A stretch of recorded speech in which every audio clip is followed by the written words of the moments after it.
आज तकरीर के दो पार्ट हैं।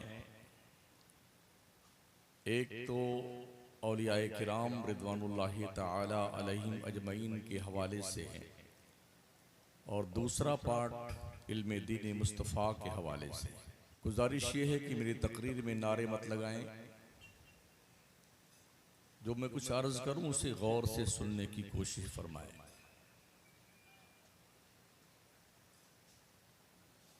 आइए इंतहाई मोहब्बत और अकीदत के साथ मकीनी गुम्बद खजरा ताजदार अरब अजम फ़ख्र आदम व बनी आदम हुज़ूर अहमद मुज्तबा हज़रत मोहम्मद मुस्तफ़ा सल्लल्लाहु ताला अलैहि वसल्लम की बारगाह नाज में दुरूद पाक की नज़रें पेश करें। अल्लाहुम्मा सल्लि अला सय्यिदिना व मौलाना मुहम्मदिन व अला आलिहि व अस्हाबिहि व बारिक वसल्लिम सलातु व सलामुन अलैका सय्यदी या रसूल अल्लाह अलैका सलातु व सलाम। छुपाकर आस्ती में बिजलियां रखी हैं गर्दों ने, छुपाकर आस्ती में बिजलियां रखी हैं गर्दों ने, अनादिल बाग के गाफिल न बैठे आशियानों में। खुदा ने आज तक उस कौम की हालत नहीं बदली, न हो जिसको ख्याल आप अपनी हालत के बदलने का। और खुदा तुम्हें किसी तूफान से आशना कर दे, खुदा तुम्हें किसी तूफान से आशना कर दे कि तेरे बहर की मौजों में इनकलाब नहीं। मुल्की पैमाने पर हमारे जो इजलास होते हैं, गुज़िश्ता कुछ सालों से तकरीरें सिर्फ और सिर्फ खाना पूरी के लिए रखी जाती हैं। भाई ये भी थोड़ा कर लो ताकि लोगों को कुछ कहने की गुंजाइश ना रहे, वरना चाहे वो मदरसों के जलसे हों या बुजुर्गों के आरास, सबकी कंडीशन एक जैसी बन चुकी है। कमाल ये है जिस कौम के पास कुछ भी बचाने के लिए बचा नहीं है, उस कौम को अब तक होश नहीं कि हमारे पास बचा क्या है।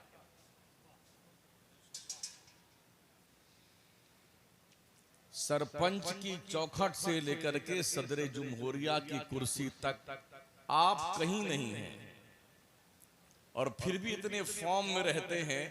जिस जलसे में जाइए तो हमारे नौजवानों की भीड़ ऐसी लगती है शायद बॉर्डर की फौज यही है।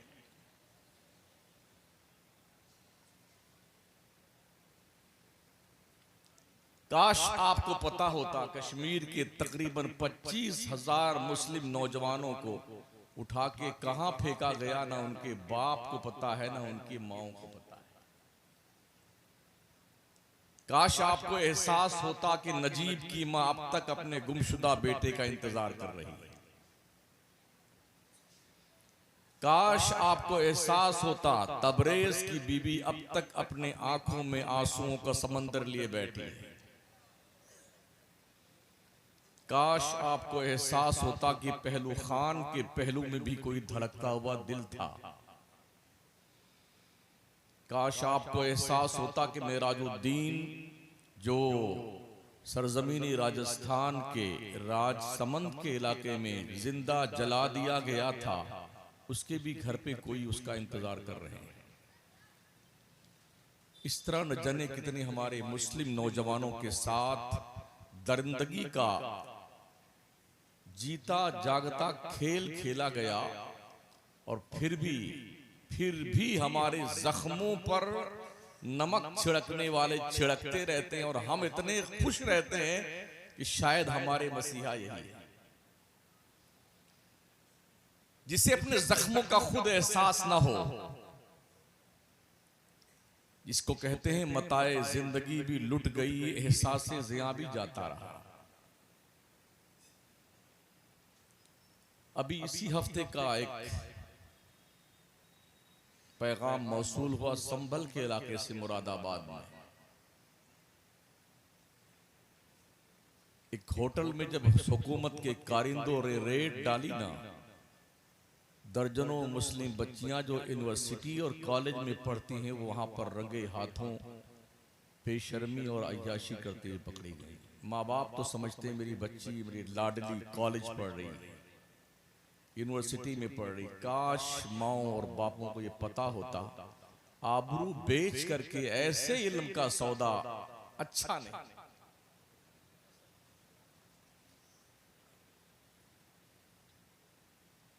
लोग किस तरह अपने जलसों को खराब करते हैं, अपने बुजुर्गों के उर्सों को खराब करते हैं। कभी एक बार खुली आंखों के साथ एक चक्कर यहां से वहां तक लगा लीजिए, आपको खुद पता चल जाएगा। काश इन माओं और बहनों को पता होता, अगर इस्लाम के पैगंबर ने हमें जिंदा रहने का हक न दिया होता तो शायद आज हम इस रुए जमीन पर अपने वजूद के साथ मौजूद न होती। वो औरतें जिनको दुनिया में किसी मजहब ने जीने का हक नहीं दिया, वो औरतें जिनके बारे में अब तक यूरोप में ये बहस जारी है कि औरत के जिस्म में रूह है कि नहीं है,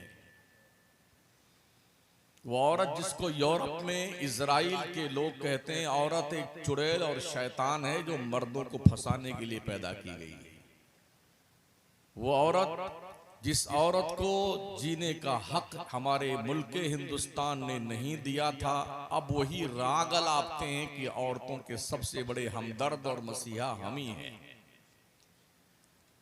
और उन्हीं के दामन में हमारी मुस्लिम कौम की कुछ औरतें अपने इज्जतो नामूस को बेचकर चंद टुकड़ों के एवज मिल्लत के शक्ल पे कालिक पोतती हुई दिखाई पड़ती है। ये खुशियों का जनाजा है मियां, खुशियों का जनाजा। काश आपको पता होता कि आप दुनिया में हुकूमत करने के लिए पैदा किए गए। आज के तकरीबन 600 साल पहले तक पूरी दुनिया मुसलमानों के पैरों का बोसा लेती थी, और दुनिया के जहां आज भी लोग बहुत बड़े जीनियस माइंडेड पढ़े लिखे लोग माने जाते हैं, वो मदरसे में एडमिशन के लिए कतार दर कतार खड़े रहते थे। काश आपको पता होता, बगदाद की सबसे बड़ी लाइब्रेरी से किताबों को जला करके हलाकू खान की फौज ने जब दरियाए दजला में डाला था तो हमारे इल्म का कोहे हिमालय जो था वो जलकर राख हुआ, और जब राख डाली गई दरियाए दजला में तो पूरी ही दजला का पानी बिल्कुल स्याह हो गया था। मगर हमें रोज बकरा, मुर्गा, कोमा, chicken chilli, mutton chilli, chicken बर्रा, मक्खन बर्रा, क्या जने क्या क्या पूछते फिरते हैं बेटे। ए लोगों, अपनी गुमशुदा चीज को ढूंढो। तुमने खोया क्या है इस मुल्क में और पाया क्या है। काश तुम्हें एहसास होता, जो आज लाल किला के फसील पर बैठ करके खिताब फरमाने वाले भिखारी हैं, वो लाल किला किसी के बाप ने नहीं, मुसलमान बादशाहों ने बनाया था।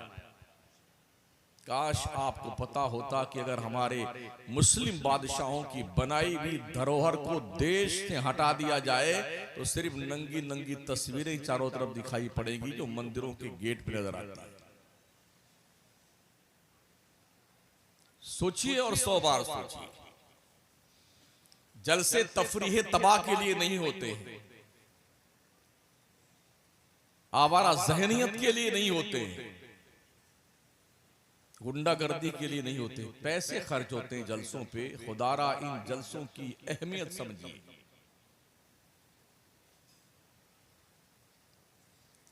बहुत ही मुख्तसर लोग हैं जो जलसों में जलसा सुनने आते हैं। अभी नकीब इजलास फरमा रहे थे ना कि कुछ लोग होते हैं जो जलसा सुनने आते हैं, ज्यादा लोग देखने आते हैं। हम 100% इसकी हिमायत करते हैं। लोग जलसा देखने आते हैं। बड़ी हैरत होती है जब हम नमाज पढ़ने के लिए मस्जिद के लिए आ रहे थे, ये अल्लाह की बंदियां, हवा की बेटियां सड़कों पे खुद ही ऐसी खड़ी हैं, मजाल है कि सड़क जाएंगे। वहां उस छोर से लेके इस छोर तक पूरा टीम का टीम बना करके सड़क, बीच सड़क पे खड़ी रहती हैं और हिलने का नाम नहीं लेती।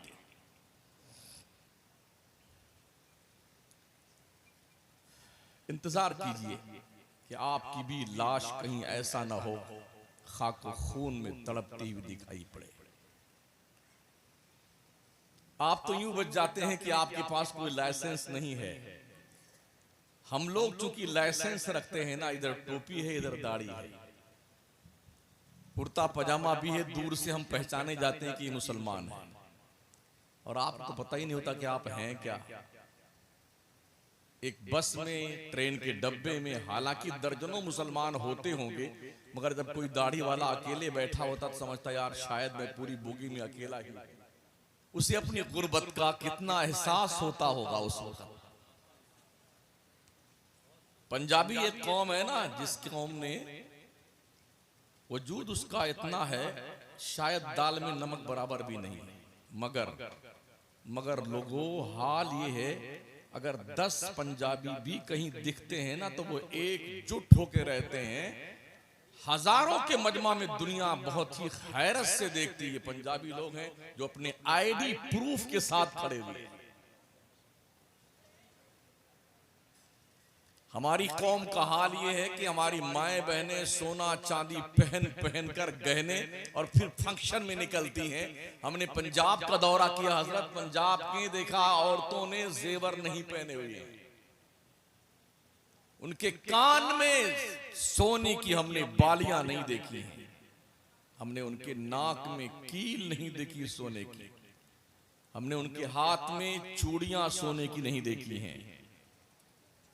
समझ रहे हैं? वो सोना चांदी नहीं, लोहा रखते हैं। जिस कौम की मजहबी तालीमात ये हैं और जिसका पैगंबर, जिसका रिफार्मर घर में भले खाने के लिए 2-2 महीना चूल्हा न जलता हो मगर तलवार दीवार पे लटकती रहती थी, उस कौम का हाल ये है था जिसे कुरान पढ़ना गाने गाता है वो आज, और हॉकी खेलता है वो धनी तलवार। जिसकी ताकत का, जिसकी शुजाअत का, जिसकी बहादुरी का लोहा दुनिया मानती थी, आज मुसलमान कहता यार सरदार बड़ी बहादुर कौम है। मियां जी बहादुर तुम थे, सरदार नहीं, ये सरेदार थे। बहादुर तुम थे। क्या तुम्हें पता नहीं मैदाने बद्र के 313 मुजाहिदीन की तादाद, उनकी औलादों की आज 2.25 अरब की तादाद में दुनिया में रहते हैं। 7.5 अरब की क्वांटिटी है इंसानी दुनिया की आज की तारीख में रुए जमीन पर, जिसमें 2.25 अरब सिर्फ मुस्लिम कम्युनिटी के लोग पाए जाते। दुनिया का हर 5वां शख्स मुसलमान है। हुकूमतों को देखा जाए तो दुनिया के नक्शे पे तकरीबन 58 से 65 मुल्क मुसलमानों के हाथ में है, मगर सिर्फ और सिर्फ हमारी कौम अय्याशी, बदमाशी, बेहयाई, बेगैरती, लूट खसोट, डकैती इस काम में लग गई। नतीजा ये हुआ दुनिया ने फुटबॉल बना लिया। कभी कांग्रेस फुटबॉल खेलती है, कभी समाजवादी खेलती है, और कभी बहन जी खेलती हैं, कभी कोई और खेलता है। ये थोड़ा सा दर्द है जो मैं महसूस करता हूं, शायद आप भी महसूस करते हो। जहां आपकी जिंदगी और मौत के फैसले होते हैं मियां जी, वहां आपका कोई नुमाइंदा नहीं है। उस फैसले की जगह को विधानसभा कहते हैं और पार्लियामेंट कहते हैं। किसी इलाके में अगर कोई मुस्लिम कैंडिडेट चेयरमैन का इलेक्शन लड़ने लग जाए, सरपंच का इलेक्शन लड़े, और ब्लॉक प्रमुखी का लड़ जाए तो 2-3 एक्स्ट्रा खड़े हो जाएंगे, तेरी ऐसी तेजी, ना जीतेंगे ना जीतने देंगे। क्या लॉजिक है यार तुम्हारी, क्या सोच है तुम्हारी, ना जीतेंगे ना जीतने देंगे। तो क्या घंटा बजाओगे?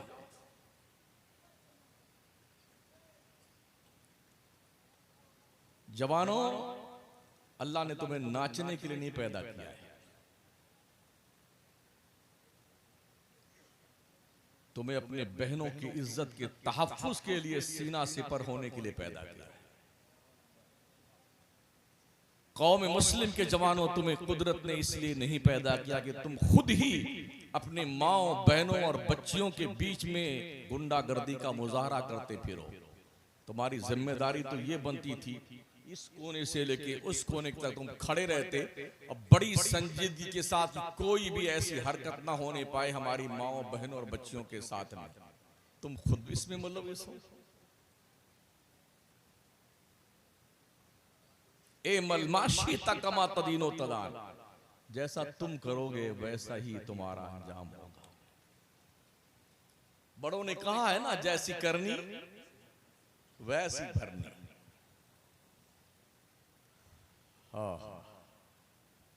दिल के फफूले जल उठे सीने के दाग से, इस घर को आग लग गई घर के चिराग से। ना हम पढ़ने में कहीं हैं, ना नौकरी में कहीं हैं, ना फौज और फोर्सेस में किसी जगह पर हम दिखते हैं, ना ही कोई बहुत मालदार मुसलमानों पाया जाता है। अजब हाल ये भी है, अगर मुसलमान थोड़ा मालदार होता है ना तो उसके दिल दिमाग पर तकब्बुर की चर्बी सवार शुरू होती है, चर्बी सवार हो जाती है, पगला जाता है बेटा। थोड़ा पैसा क्या आता है ना, जब इस गली में चलेगा तो भैंस कैसे चलती है, ऐसे ऐसे घूम करके, ऐसे वो ऐसे चलेगा ताकि ये इस मुहिद्दीनपुर के मखदूम औलिया के आस्थाने के सामने जितने लोग देखे ना कि कमीना सठिया गया है, बड़ा मालदार हो गया, ऐसे चलेगा। और जंजीर पहनेगा तो ओपन खुला रहेगा बटन सारा की, देखो हमने जंजीर पहन रखी है।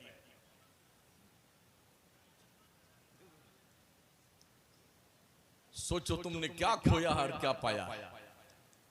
इस देश को अखंड भारत बनाने की जिम्मेदारी मुसलमानों ने ली थी, वरना ये देश टुकड़ों में लड़ता था, टुकड़ों में। इसे अखंड भारत का सौभाग्य किसने दिया है? वो हम हैं और आप हैं। अफगानिस्तान की सरहद से लेके बर्मा, श्यामा, रंगून और बांग्लादेश की सरहद तक इस पूरे भारत को एक करने की जिम्मेदारी मुसलमानों ने उठाई थी। तो अफगान की सरहद से लेके अफगानिस्तान, पाकिस्तान, श्रीलंका, मौजूदा Hindustan, Bangladesh, Burma, Shyama, Myanmar, Rangoon, इस पूरे खित्ते को अखंड भारत कहा जाता है। और कश्मीर से लेके कन्याकुमारी तक ये नारा तो है ही हमारा कि हमारा भारत एक है। काश लोग समझते कि भारत कहां तक था।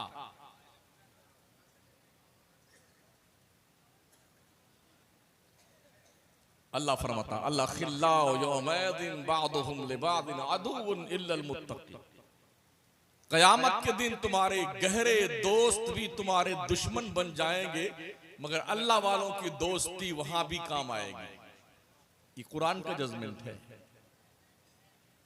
जो अल्लाह के नेक बंदे हैं, अल्लाह के वली हैं, वो हशर के मैदान में भी काम आएंगे। वो हशर का मैदान जिसकी शान ये होगी, यौम यक़ूमुर रूह वल मलाइका सफ़्फ़न ला यतकल्लमून इल्ला मन अज़िन लहुर रहमान व क़ाला सवाबा।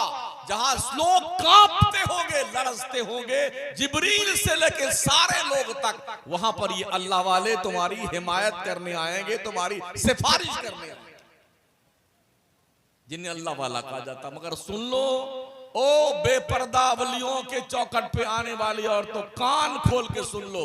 इस्लाम के पैगंबर ने जब यहां तक फरमा दिया है, ओ मुस्लिम औरतों सुन लो, तुम्हारी नमाज तुम्हारे घर के उस मस्जिद बैत में, जिस कोठरी में तुम नमाज पढ़ती हो, वो नमाज हमारी इस मस्जिद नबवी से ज्यादा अहमियत की हामिल है, तो छुप करके तुम घरों में नमाज पढ़ो। ये इस्लाम की पर्दे की अहमियत मुस्तफा ने बताई कि मुस्लिम माओ और बहनों को पर्दा कैसे करना चाहिए। शादी ब्याह के फंक्शन में जाइए तो वहां भी नहीं लगता कि ये मुसलमानों की शादी है।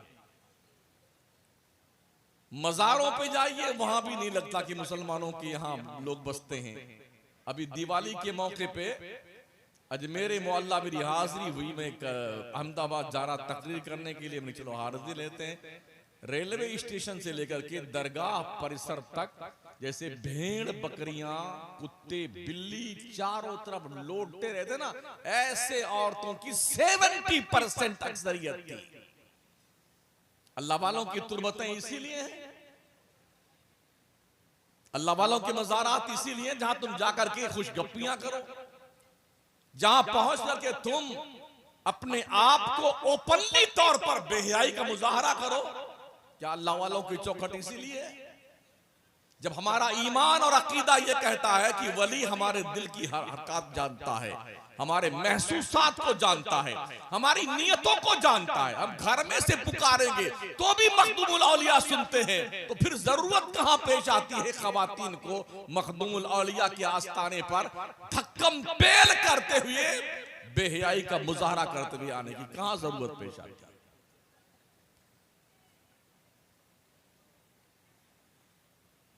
मुस्तफ़ा करीम सल्लल्लाहु ताला अलैहि वसल्लम का रोजा दुनिया में सबसे बड़ा, सबसे बड़े का रोजा है, मगर वहां भी नबी के रोजे के करीब तक हाजिरी देने की परमिशन औरतों को नहीं है। बाज़ाब्ता एक सिस्टमेटिक निजाम है, उस पर्दे के पीछे रह करके महज जन्नत की क्यारी में कुछ रकत नमाज पढ़ ले औरतें, ये फैज मिल जाए उनको, फिर वापस चली जाए। इस्लाम इतना मोहतात कदम रखता है। जिस इस्लाम के पास इतना मोहतात रवैया है, उस इस्लाम के मानने वालों की खवातीन का यह हाल है। इन्हें इस बात का भी एहसास नहीं कि कम से कम हम अपनी बच्चियों और अपने बच्चों के दिल दिमाग पर शरीयत मुस्तफिया की ऐसी मुहर लगा दे कि कदम जहां भी उठाए तो बच्चा और बच्ची ऐसे मुस्लिम पहचाना जाए कि हमें मुस्तफा के शरीयत की पासदारी करते हुए जिंदगी गुजारनी। पहचानिए अपने आप। आपके फूल की माला से, आपके झूमर लगाने से, चादरों की लाइन लगा देने से, खूब इतना मोटा मोटा पूरा अगरबत्ती का सुलगा देने से इन जन्नत नशीनों का क्या मतलब है? जो लोग जन्नत की बहारों में रहते हो उन्हें क्या जरूरत तुम्हारे चादर पादर की है यार? उन्हें क्या जरूरत तुम्हारे लोबान और अगरबत्ती की है? अभी जब अहमदाबाद में था 15 दिन पहले तो एक नया फार्मूला देखने को मिला जिंदगी में पहली बार। शाम के वक्त वलियों के आस्थाने पे लोबान की ध्वनि दी जाती है, उसका एक टाइम फिक्स कर रखा है कम वक्त मुजावरों ने। जानते हो क्या करते हैं? जब वो लोबान लेके आता है ना, इतना बड़ा डब्बा लेकर के आग बाग सुलगा करके, तो जितने लोग उस वक्त दरगाह परिसर में मौजूद होते हैं बड़े अदब के साथ खड़े रहते चारों तरफ से, और जब वो लोबान सुलगाता है ना तो लोग रुकू के बराबर झुक करके उस लोबान की धुनी को नाक में ठूंसते हैं। बेटे आंखों देखी बात कर रहा हूं। ऐसे लेंगे जैसे कि कितना भूखा था मर्द जो धुआं ही खाया जा रहा है। क्या क्या बिदअतें ईजाद करते हो यार, जंगलीपन और जहालत की बातें।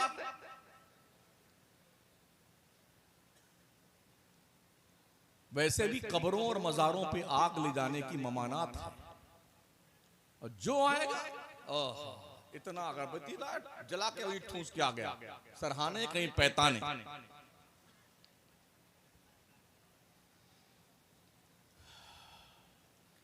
अल्लाह वालों ने इस दुनिया में जिंदगियां कैसे गुजारी पता है आपको? इन्हें ढंग का खाना मैसर नहीं आता था, सूखी रोटियां खाते थे। वैसे भी हमने हजरत बायजीद बुस्तामी का एक वाकया पढ़ा। जब वो किसी की मुरीद बनाते थे ना किसी को, तो वो फरमाते थे एक शर्त पे मुरीद करूंगा, रोजी कमा कर बेलाऊंगा, रोटी मैं पकाऊंगा, खाना बना लेने के बाद थाली में निकाल कर मैं दूंगा, तुमको सिर्फ खाना है। इस शर्त को मानते हो तो मैं मुरीद करने को तैयार हूं। कल के पीर में और आज के पीर में कितना जमीन आसमान का फर्क है। लोग कहते हजरत कैसे, हजरत कैसे, हजरत कैसे ये हो सकता है? कहा मैं मुरीद नहीं करूंगा। तो पूछा क्यों? तो फरमाते हैं इसलिए कि मैं मुरीद की तरबियत करता हूं। क्या करते थे? शहर से जंगल जाते और लकड़ियां काटते, कट्ठर बनाते, सर पे लाद करके बाजार में लाते, ऐलान करते कौन है जो हलाल पैसे से हलाल चीज खरीदेगा। जब लकड़ी बिक जाती तो उस पैसे से रोटी का सामान, सब्जी का सामान, चावल दाल लेके आते और फिर अपने हाथ से रोटी का आटा गूंथते, खुद रोटी बनाते, खाना बनाते, सालन बनाते और फिर उसके बाद अपने मुरीदों की थालियों में निकाल कर रखते और फिर फरमाते अब बिस्मिल्लाह पढ़ के खाना शुरू करो। ये तरबियत होती थी ना, तो उनकी मेहनत की हलाल की रोजी का एक लुकमा खा लेने वाला हलक के नीचे लुकमा उतरता था और दिलों की दुनिया में नूर पैदा होता था। आज है कोई पीर ऐसा कि हम कमाएंगे, खाना हम बनाएंगे और हम पका के देंगे तब तुम खाना? हो ही नहीं सकता।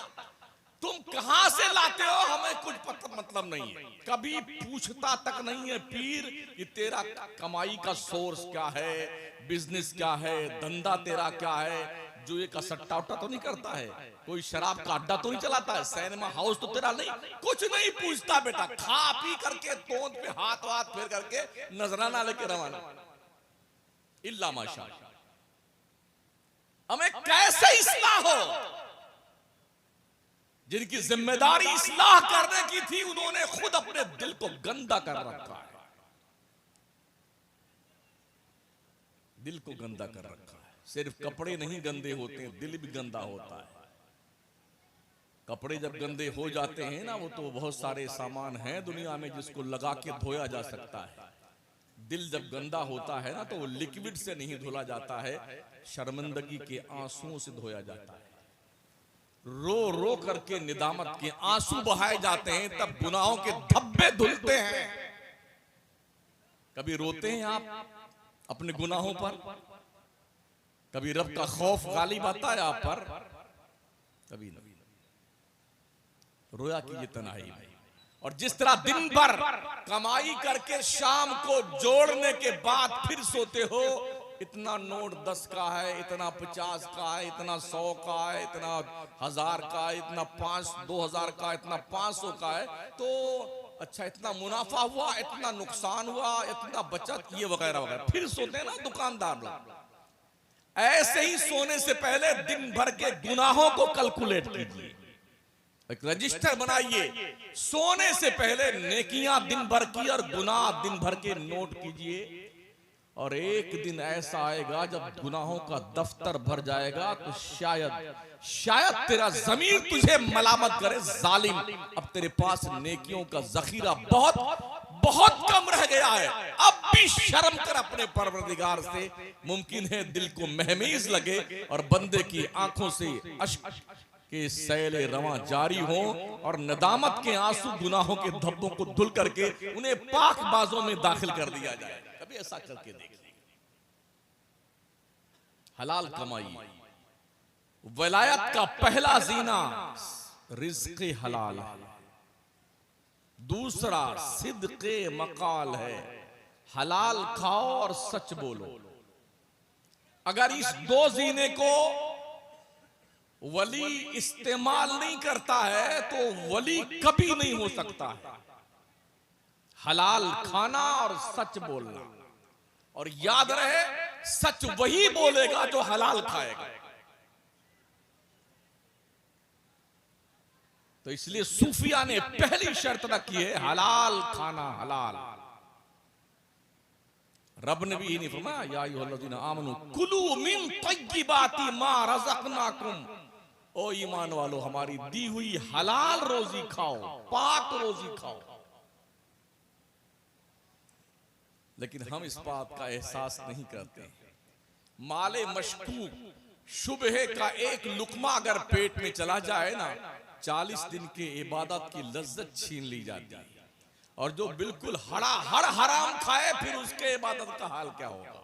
अगर शुबह के लुकमे का ये कमाल है कि वो 40 दिन के इबादत की लज्जत छीन लेता है। ये अल्लाह वाले ऐसे गुफाओं में नहीं फिरते थे। खुरासान के जंगल में मोइनुद्दीन अजमेरी सरकार ने ऐसे ही टाइम नहीं पास किया था। बगदाद के ताजदार पीरे पीरा मीरे मीरा सैयदना शेख मुहियुद्दीन अब्दुल कादिर जिलानी 3 साल तक किसरा के खंडरात में खिज्र के इंतजार में ऐसे नहीं गुजारे थे। 1 साल भर तो उनको खाना नहीं मिला, सिर्फ घास फूस खाया था। 1 साल तक वो भी नहीं खाया, सिर्फ पानी पिया था। और 1 साल तक ना खाना खाया ना पानी पिया। तब जाकर के फरमाते हैं कदमी हाज ही अला रक़बते लिकुल्लि वली अल्लाह।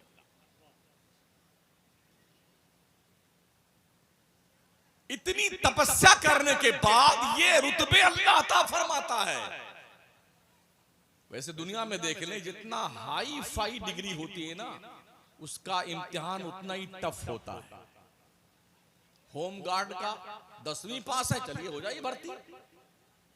दरोगा के लिए, पुलिस वालों के छोटी छोटी डिग्रियां हैं, बहुत ज्यादा उनको, हाँ उनको थोड़ा भाग दौड़ के लिए जरूर उकसाया जाता है। दौड़िए, भागिए, पहलवानी कीजिए, कुश्ती लड़िए, सीना फुलाइए, कद बढ़ाइए, वगैरह वगैरह, ये जरूर है। लेकिन IAS IPS बनने के लिए उनसे पूछो जो तैयारी करते हैं, उनसे पूछो। छठी का दूध याद आता, कभी आधे नंबर से फेल, कभी 1 नंबर से फेल।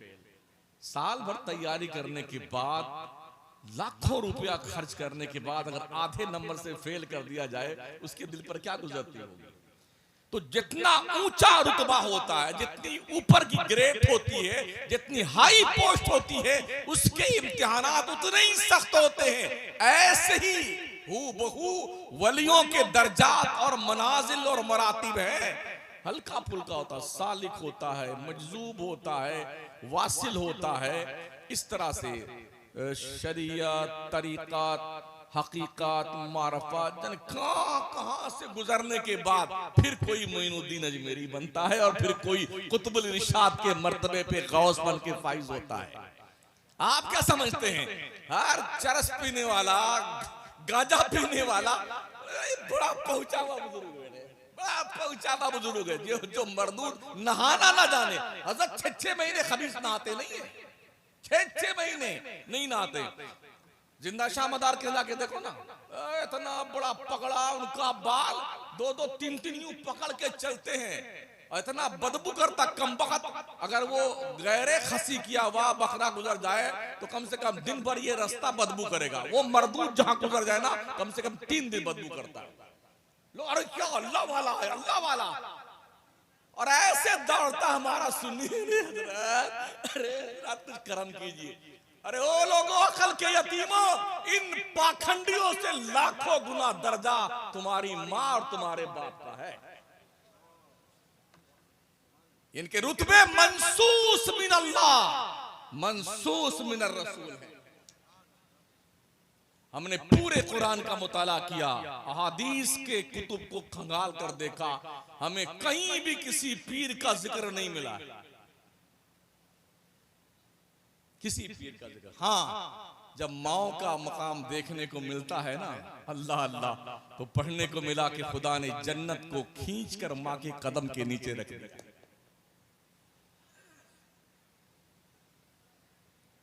उस रब ने माँ बाप से बुलंद आवाज से बोलने पर पाबंदी लगा दी।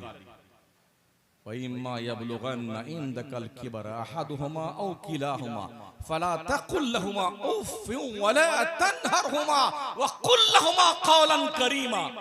माँ बाप दोनों में से एक या दोनों में से दोनों, समझ रहे हैं, अगर ये बुढ़ापे को पहुंच जाए तो ओ लोगों, इन्हें उफ भी मत कहना, उफ नहीं कहना, झिड़कना मत इन्हें, कुछ कहने की जरूरत पेश आए ना तो बड़े ही प्यार से, अदब के साथ, नरमी से उनके बारगाह में पहुंच करके बहुत अदब और नरम से बात करना। देख रहे हो कितना स्पेशली इंफॉर्मेशन अल्लाह की तरफ से आई। अल्लाह फरमाता दुआ मांगा करो, ए मेरे बंदो, वकुर रब्बिरहमहुमा कमा रब्बयानी सगीरा, अल्लाह मेरे बाप पे रहम फरमा, जैसे मेरे बाप ने, मेरी माँ ने मेरे बचपन में मुझ पे रहम किया है, ऐसे इन पे भी रहम कर। रब्बी जल्नी मुकीमुस्सलाति व मिन ज़ुर्रियती रब्बना व तक़ब्बल दुआ रब्बना इग़फ़िरली व लिवालिदैया व लिल-मुमिनीना यौम यक़ूमुल हिसाब। यहां भी माँ बाप की बख्शिश की दुआ है। जवानों, कभी माँ के पैर तुमने चूमे हैं? अजीज बच्चियों, बहनों, क्या तुमने कभी अपने माओ के हाथ पैर के बोसे दिए हैं? क्या अपने बाप के हाथ को बोसा दिया है? सोचिए और 100 बार सोचिए। ये रुतबे रब ने उन्हें दिए हैं। तुम्हारी जन्नत काबा के दीवारों के साए में नहीं है, तुम्हारी जन्नत तुम्हारे माओ के कदमों के नीचे है। इनके रुतबे पढ़ो, रुतबे, अहमियत जानो, इनकी अहमियत। अभी तक हालात बुरे हैं ना, माँ और बाप बुढ़ा गए ना बेचारे, जिंदगी अजीरन हो जाती है। बेटे बेगम को लेके आ गए, अब फिर ऐसी फटकार, हमने मारते तक देखा है बूढ़े बाप को और बूढ़ी माँ को। बेटे की बीवी भी मारती है और बेटा भी मारता है। इसी दिन के लिए पाला था माँ बाप ने। पैगंबर इस्लाम सल्लल्लाहु अलैहि वसल्लम तो अपनी रजाई माँ का इतना एहतराम करते थे। दाई हलीमा आई थी, मेरे मुस्तफ़ा उनके इस्तकबाल के लिए खड़े हुए, अपनी चादर नूर उतार के बिछाया, दाई हलीमा को बिठाया। जैसे बच्चा अदब से माँ के सामने बैठता है, ऐसे इमामुल अंबिया अदब के साथ अपनी रजाई माँ के सामने बैठे हुए थे। जब वो चली गई तो सहाबा ने कहा, या रसूलल्लाह, ये कौन सी खातून थी जिनके सामने अदब से आप इस तरह बैठे थे? नबी फरमाते हैं, मेरे सहाबा, ये मेरी रजाई माँ हलीमा, जिन्होंने बचपन में मुझे 2 साल दूध पिलाया है ना, ये वही मेरी माँ है। सोचिए, अगर दूध पिलाने वाली माँ का इतना बड़ा रुतबा इमामुल अंबिया ने बताया है, खुद की हकीकी माँ होती तो कितना एहतराम नबियों का नबी का। अम्मा आयशा फरमाती है, हज्जतुल विदा के मौके पे जब नबी ने आखिरी हज अदा फरमाया ना, तो फरमाती मैं नबी के साथ में थी। हुजूर उसी रास्ते से गए थे जिस रास्ते से माँ के साथ कभी मदीना तशरीफ लाए थे। 6 साल की उम्र में सैयदा आमिना ने अपने खुसरे मोहतरम हजरत अब्दुल मुत्तलिब से कहा था कि मेरा बेटा शहजादा मोहम्मद 6 साल का हो गया है, दिल बहुत बेकरार है कि अपने शौहर के कब्र को देखने जाऊं मदीना। पहले तो मना किया हजरत अब्दुल मुत्तलिब ने, मगर जब उनका ज्यादा इसरार बढ़ा तो इजाजत दे दी। मेरे आका 6 साल की उम्र के थे, आपकी वालदा सैयदा आमिना और आपकी कनीज, ये 3 आदमियों का काफिला मदीना रवाना हुआ था। सैयदा आयशा फरमाती हैं, हम उसी रास्ते जब गुजरे ना, तो वहीं मकामे जेहून में इबवा नामी जगह पर मेरा नबी, मेरा आका, मेरा ताजदार, नबियों का नबी, हमें एक साइड में खड़ा करके, रोक करके कुछ ढूंढ रहा था जमीन पर, जहां कोई घास फूस उगाए थे, पत्तियां पेड़ों की पड़ी हुई थी, उसको यूं हटा हटा के कोई चीज तलाश कर रहा था। फिर मैंने देखा कि मेरे हुजूर सल्लल्लाहु अलैहि वसल्लम काफी देर तक खड़े किसी जगह, जहां से आपने दरख्त के पत्ते हटाए थे, खड़े खड़े काफी देर तक कुछ पढ़ते रहे, रोते रहे, पढ़ते रहे, रोते रहे।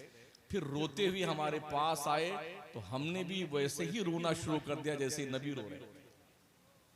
हमने पूछा, या रसूलल्लाह, वजह क्या है, क्या बात थी, क्यों रोए आप? आका फरमाते हैं आयशा यही वो मकाम है जब हम बचपन में माँ के साथ आए थे, मेरी माँ यहीं इंतकाल कर गई थी, मैंने अपने रब से इजाजत मांगी, मेरे मौला मैं अपने माँ की कब्र की ज़ियारत करना चाहता हूँ, मेरे मौला ने मुझे इजाजत दी, मैंने कब्र ढूंढा, अल्लाह ने कब्र का पता बताया, फिर मैंने कब्र पे जाकर के हाजिरी दी और अपनी माँ को अल्लाह से गुजारिश करी तो मेरे रब ने मेरी माँ को जिंदा किया, वो आई और उन्होंने मेरा कलमा पढ़ा और फिर अपनी कब्र में गई।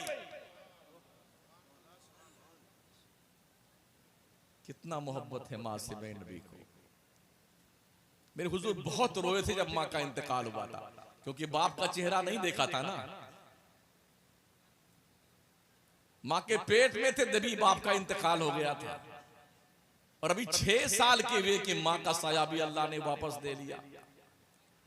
8 साल के हुए तो दादा अब्दुल मुत्तलिब चल बसे, बज़ाहिर कोई नहीं था उनका निगहबान, जिसे पूरी दुनिया की निगहबानी करनी थी ना, बज़ाहिर कोई नहीं था उसका निगहबान। आज तो हमारे लिए स्टेज सकता हजरत, ओहो शायर साहब आ रहे हैं, नकीब साहब आ रहे हैं, खतीब साहब आ रहे हैं, किस ट्रेन से आ रहे हैं, किस ट्रेन से जा रहे हैं।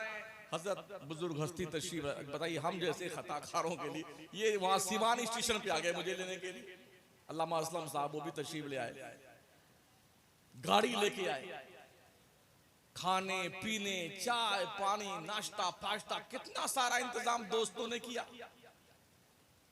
लेकिन फिर भी अब हालात ये हैं, बहुत सारे हमारे खुतबा और मौलवियों के बाज़ाब्ता उनका एक प्रोटोकॉल है, उनसे जब आप फोन करेंगे तारीख लेने के लिए तो उनके 2 पीए पहले बात करेंगे, एक पीए पहले, फिर सेकंड पीए को वो ऑफ जो है क्या कनेक्ट करता है लाइन को, तो उससे बात करवाता है, फिर जब वो टाइम देगा तब हजरत से बात होगी, जब हजरत फिर जो है बात करेंगे तो आप जब डायरी देखते फिर बताते हैं, फिर डायरी देखेंगे 1 हफ्ता बाद में कहेंगे हाँ अच्छा थोड़ा गुंजाइश निकालते हैं, इतना झूठ बोलते बेटे, इतना झूठ बोलते, मरदूद तेरी जबान में तासीर कहां से पैदा होगी।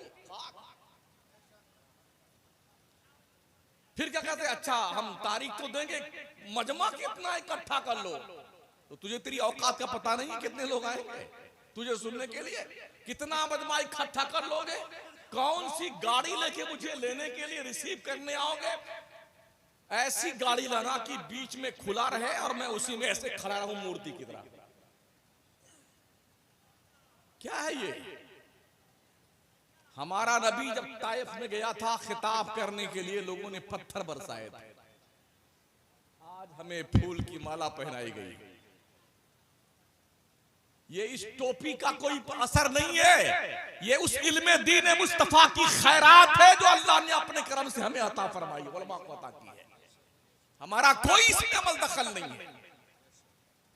मेरे मुस्तफा ताइफ में गए बाजार में, किस बात को कहने के लिए, क़ूलू ला इलाहा इल्लल्लाह तुफ़्लिहू, ओ लोगों खुदा को एक मान लो कामयाब हो जाओगे। मानना तो छोड़िए, लोगों ने पत्थर बरसा दिए, और इतने पत्थर बरसाए थे। जब मैं ताइफ की वादियों में गया 2018 में, दाई हलीमा के महल्ले में गया, जहां हुजूर पे पत्थर बरसाए गए थे, जिस अंगूर के बाग में हुजूर आकर के ठहरे थे, पनाह ली थी, वहां जाकर हमने देखा तो पूरा चैप्टर नजरों के सामने था। इतना पत्थर मारा था, इतना पत्थर मारा था दुश्मनों ने कि हुजूर की नालैन जूती शरीफ खून से भर गई थी। और जो आपके जो है खादिम थे हजरत ज़ैद, वो फरमाते हैं कि मैंने देखा खून हुजूर के पैर शरीफ और जूती शरीफ में जम गए थे। हमें फूल माला पहनाई जा रही है, फूल उड़ाए जा रहे हैं, लुटाए जा रहे हैं। तसव्वुर कीजिए, जब बाजार औकास में मेरा नबी तबलीग दीन करने जाता था ना, आगे आगे मुस्तफा जाते थे, पीछे पीछे वो शैतान जाता था, अबू लहब जो आपका चचा था। नबी फरमाते लोगों अल्लाह को एक मानो, पीछे से वो बदतमीज क्या कहता था, अरे कोई सुनना नहीं इसकी बात, ये मेरा भतीजा है, पगला गया है, माज़अल्लाह ये दीवाना है, ये मजनू है, ये काहिन है, ये झूठ बोलता है, ये दाग हम पर तो नहीं लगाना, नबी ने ये सब झेला है। ओ नबी के जानशीनी का दावा करने वालों, दम भरने वालों, कम से कम कभी तन्हाई में सोचा करो। तन्हाई, मुस्तफा ने तुम्हें पत्थर नहीं खिलाए हैं, पत्थर खुद खाया मुस्तफा ने। हमारे खून के छींटे नहीं गिरे हैं, नबी के खून के फव्वारे जारी हुए हैं और आपकी जिस्म अक़दस को लहूलुहान कर दिया पत्थरों से मार मार। पता है आपको, कुरान मुकद्दस में उलमा से पूछिए, सबसे ज्यादा तज़किरा हजरत आदम का मिलता है,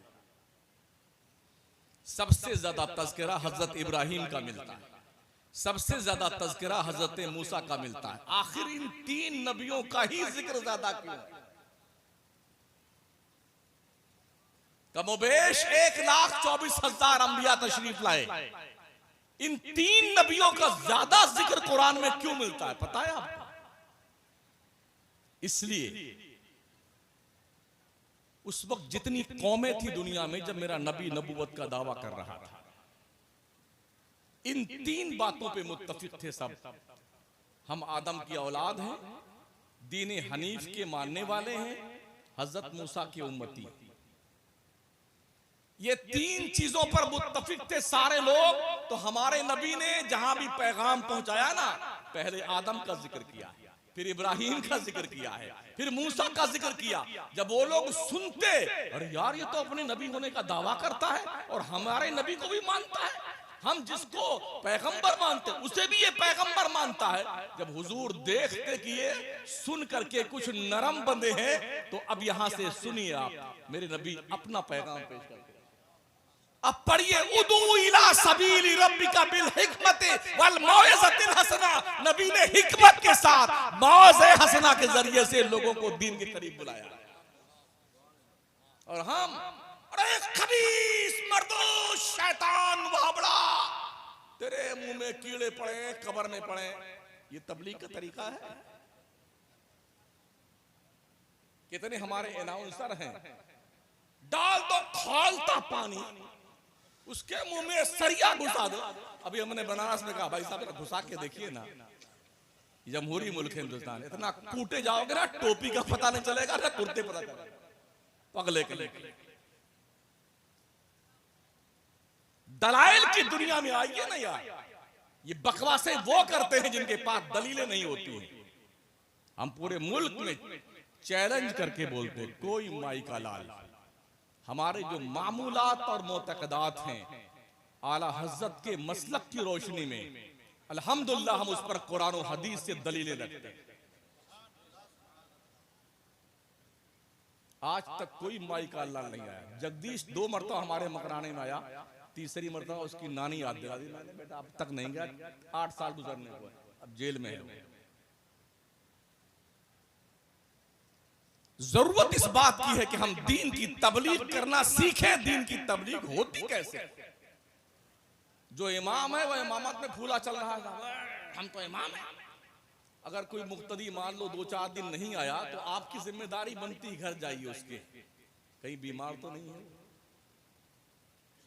अगर आप उसके घर जाएंगे ना, तो उसको एहसास होगा यार इमाम साहब आए मिजाज पुरसी के लिए, शर्माएगा, सलाम भी करेगा, इज्जत भी करेगा, चाय भी पिलाएगा, और फिर नमाज पढ़ने फिर शुरू कर देगा। इमाम क्या सोचता, हमें मर्दू चाहे पढ़े नमाज, चाहे चूल्हे बाढ़ में जाए, तो आप काहे के इमाम साहब, काहे के इमाम साहब? अवाम तो कलानाम है, इसे क्या पता? ये फर्क बता रहा है कि आप हम जैसे नहीं हैं, हम आप जैसे नहीं है। ये ऊंचो आपका नीचे बैठना, ये फर्क बताता है। उलमा का रुतबा है, उलमा का मकाम है, ये बताता है ये फर्क। तो जब हमारा ये रुतबा है, तो हमारी जिम्मेदारियां भी कुछ है।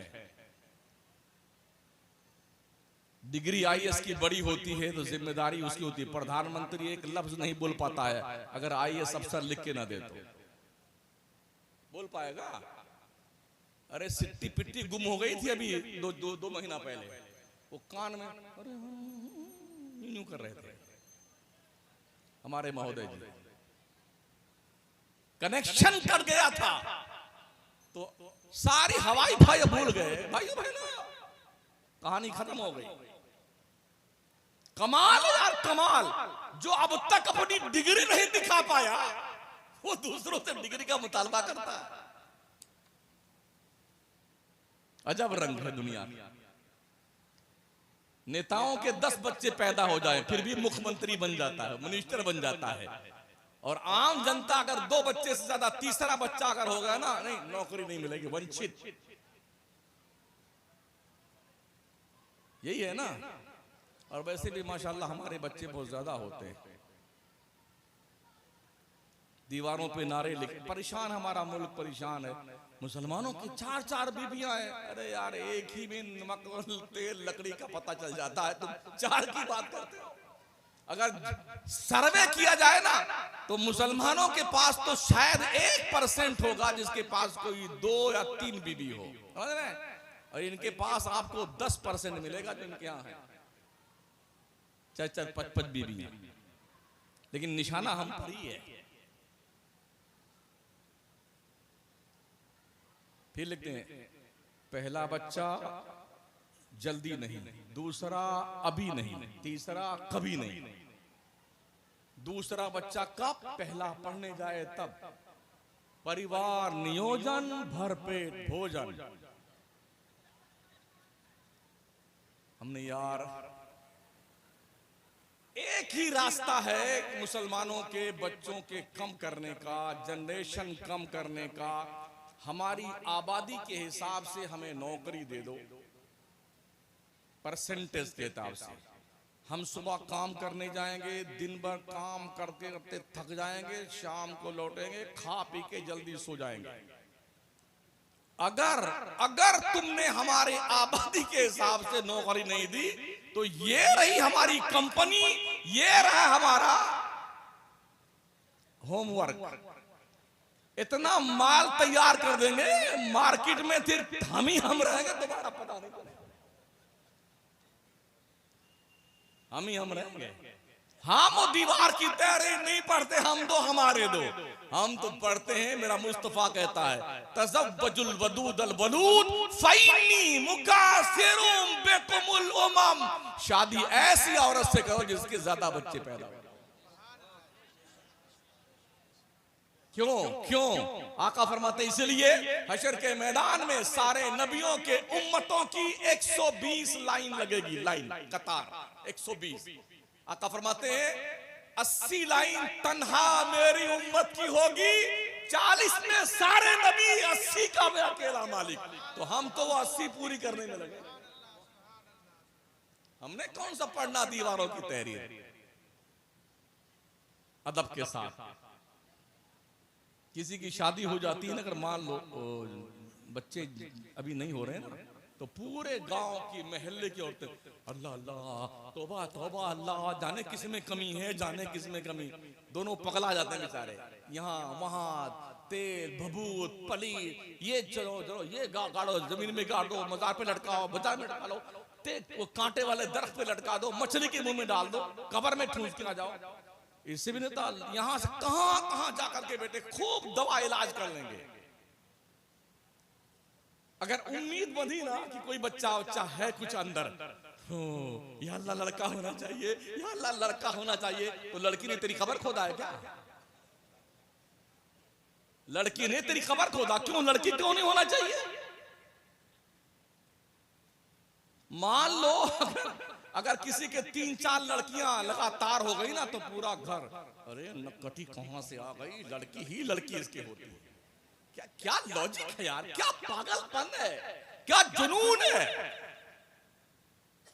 हमने देखा इसी दुनिया में कितने अरब खरबपति हैं बेटे। अल्लाह ने नहीं देना है तो नहीं देना। लड़की लड़का औरत नहीं देती है। अल्लाह से पूछो ना। अल्लाह फरमाता है यह बोले मैं यशाउ इनासा व यह बोले मैं यशाउ ज़ुकूर और युज़व्विजुहुम ज़ुकराना व इनासा व यजअलु मन यशाउ अक़ीमा। अल्लाह जिसे चाहता लड़का देता है, अल्लाह जिसे चाहता लड़की देता है, अल्लाह जिसे चाहता दोनों देता है, और जिसे चाहता कुछ ही नहीं देता है। व मन यजअलु मन यशाउ अक़ीमा, जिसे चाहता बांझ बना देता है। हमने देखा है अरबपति खरबपति, रो रो के अमेरिका, लंदन, बर्तानिया थक गए इलाज कर करके, और अल्लाह कोई लूली लंगड़ी दे दे, कोई कानी खूनी दे दे अल्लाह, फिर नहीं। और हमने देखा जिसके घर में खाने के वादे हैं ना, खाने के, चिंकी पिंकी डब्लू चंकी पान फलाने ढकाने, हम दो हमारे 15। चड्डी मिलती बनियान नहीं मिलती, बनियान मिलती तो चड्डी नहीं मिलती, रोटी मिलती तो चटनी नहीं मिलती, चटनी मिलती तो रोटी नहीं मिलती। पे पे चे चे नो नो नो नाक बहती रहती है और पलके बढ़ जाते हैं। ये रब का कुदरत का करिश्मा है, जो चाहे सो करे। इसलिए अपने माहौल को सुधारिए, निजाम जिंदगी को डिस्टर्ब मत होने दीजिए, कानून इस्लाम को फॉलो कीजिए और इसी के दायरे में रह के जिंदगी गुजारिए। प्यारे आका के प्यारे दीवाने, वलियों के रुतबे बहुत बड़े हैं, इनके दर्जात बड़े वसी हैं, इतने वसी हैं कि हमारी अक्लें उसकी कुनह तक नहीं पहुंच सकती हैं।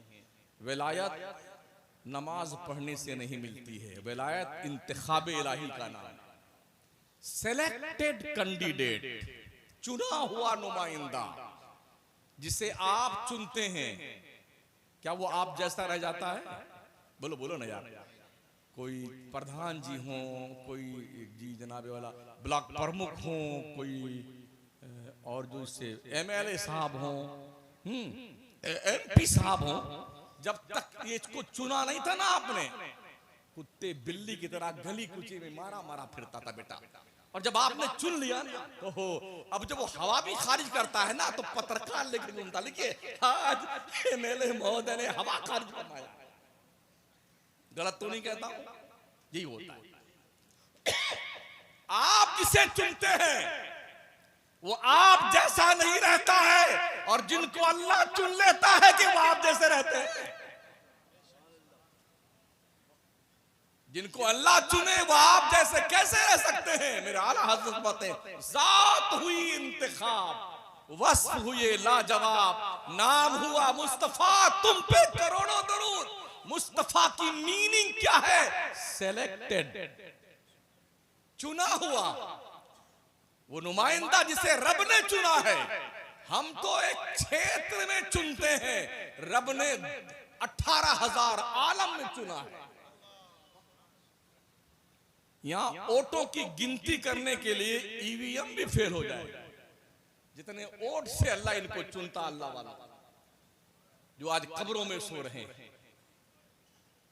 पिछली बार किसी ने बताया था, गरीब नवाज के दौर के ये बुजुर्ग, यही बात है ना? हाँ शायद ही सही, बहुत पुराने दौर के। आखिर क्या वजह है इनकी चौखट की खाक पेशानी पे मलना अपने लिए बाइस से इफ्तिखार समझा जाता है? क्या वजह? हमने तो यार शाहजहां के कब्र पर, उसकी बेगम साहिबा की कब्र पर, जो ताजमहल के अंदर आराम फरमा रहे हैं, हमने वहां किसी को पेशानी रगड़ते नहीं देखा, मगर इन अल्लाह वालों की चौखट पर अपने तो अपने, मोदी की भी चादर गरीब नवाज में आती है। महाशय सरकार, आप ही है असली इस देश के राजा, हम तो मंगते हैं मंगते, कंगले हैं कंगले। ख्वाजा तूने ये हिमायत करी है, तेरा करम हुआ है तो मैं प्रधानमंत्री बनाऊं। क्यों ऐसा होता है? ये चुने जाते हैं, हम अहल नहीं रह गए। जब तक अहल थे, पूरी दुनिया के 3 बर्रे आजम पर मुसलमान हुकूमत करता था। मियां 3 बर्रे आजम, समझ रहे? लेकिन जब मुसलमान अय्याश बन गया, बदमाश बन गया, डोमी मेरासियों को अपने महल में रखने लगा, ख्वाजा सराओं को रखने लगा, कनीजों को, खूबसूरत लड़कियों को, शराब को पीने के लिए अलग अलग ढंग से सामान मंगाने लगे ना। जानते हो फिर क्या हुआ? मोतसिम बिल्लाह, जो बगदाद का सबसे बड़ा ताजदार था, हलाकू खान ने जब पूरे बगदाद को ताख्त व ताराज किया ना, तो उसको जंजीरों में जकड़ करके खंबे में बांध दिया। मोतसिम बिल्लाह,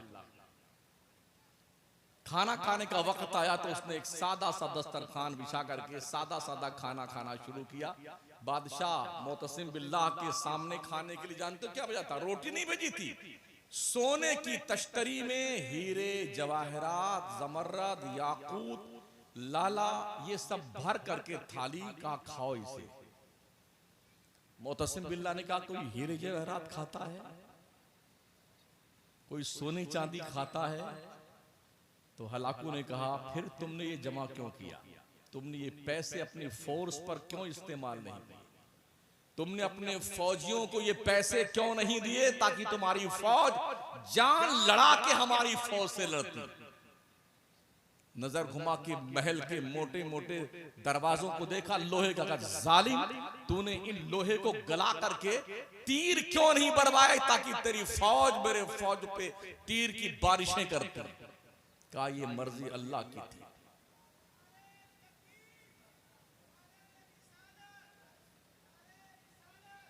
अरे आप लोग भी बोल दो, कहा ये अल्लाह की मर्जी थी। तो उसने जानते हो क्या कहा था? अगर ये अल्लाह की मर्जी थी तो अब जो तुम देखोगे वो भी अल्लाह ही की मर्जी होगी। कहा वो क्या? तो एक मखसूस ड्रेस पहना करके घोड़ों की टापों से रौंदा करके मार डाला उसको बादशाह। और सबसे बड़ा कुतुब खाना बगदाद में था दुनिया का, उसे आग लगा दी और जला करके दरिया दजला में हमारे इल्मी जखीरे को बहा दिया उसने। फिर उसने कहा था मैंने बगदाद को तबाह कर दिया, कयामत की सुबह तक बगदाद को ऐसा बगदाद कोई ताकत बना नहीं सकती। अल्लाह गवाह है अब तक बगदाद वैसा नहीं बन पाया। हम जिस मुल्क में रहते हैं ना, आखिरी बादशाह बहादुर शाह जफर साहब थे। जानते हो क्या हुआ था? 800 साल तक जिस मुल्क अखंड भारत पे मुसलमान हुकूमत करता रहा है, उस हुकूमत करने वाले आखिरी मुगल ताजदार का नाम बहादुर शाह जफर है। क्या था? कनीजें, गुलाम, शराब, कबाब, अय्याशी, फुहाशी।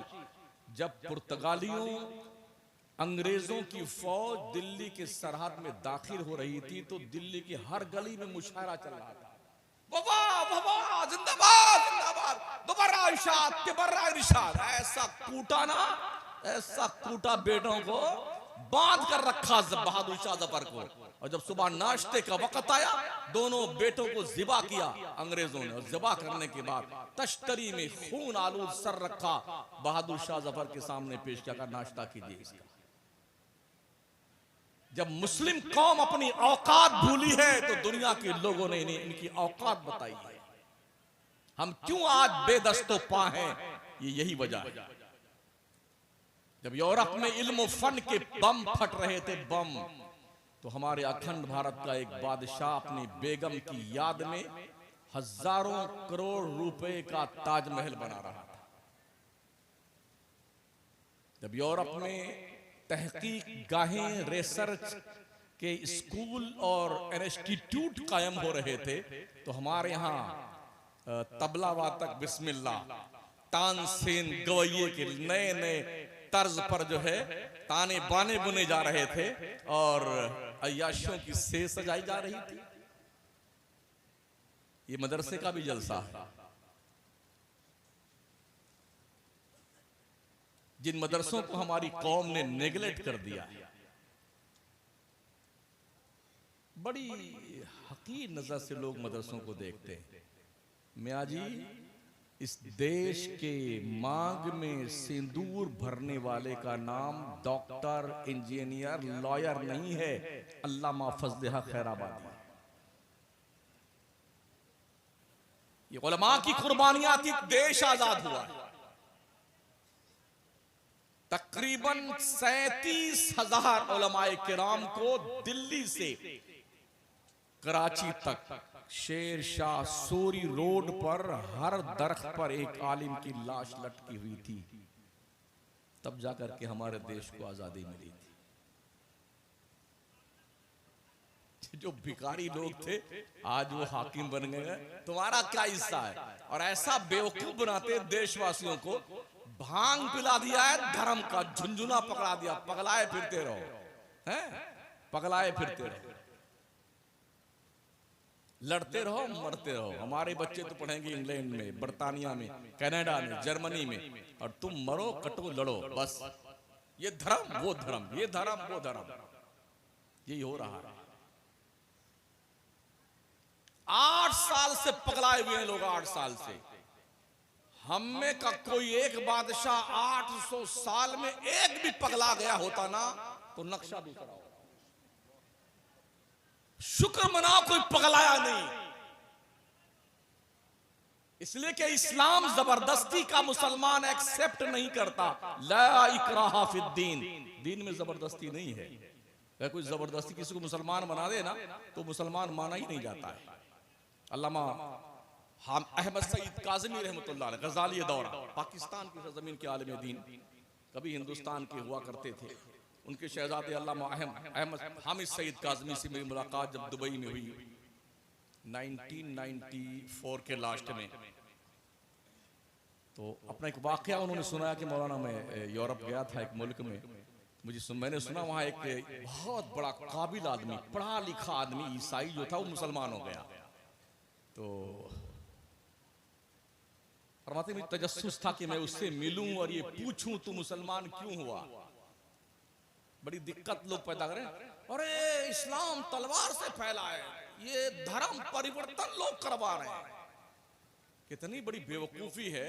हिंदुस्तान के 29 स्टेट का मुख्यमंत्री गैर मुस्लिम, उप मुख्यमंत्री गैर मुस्लिम, फोर्स में जितनी फोर्स हमारे देश की हैं 98% वही लोग, यानी कि 14 से 16% मुसलमानों से देश के 86% और 84% जनता को डराया जा रहा है। इसे दुनिया के अंदर पागलपन न कहा जाए तो क्या कहा जाए।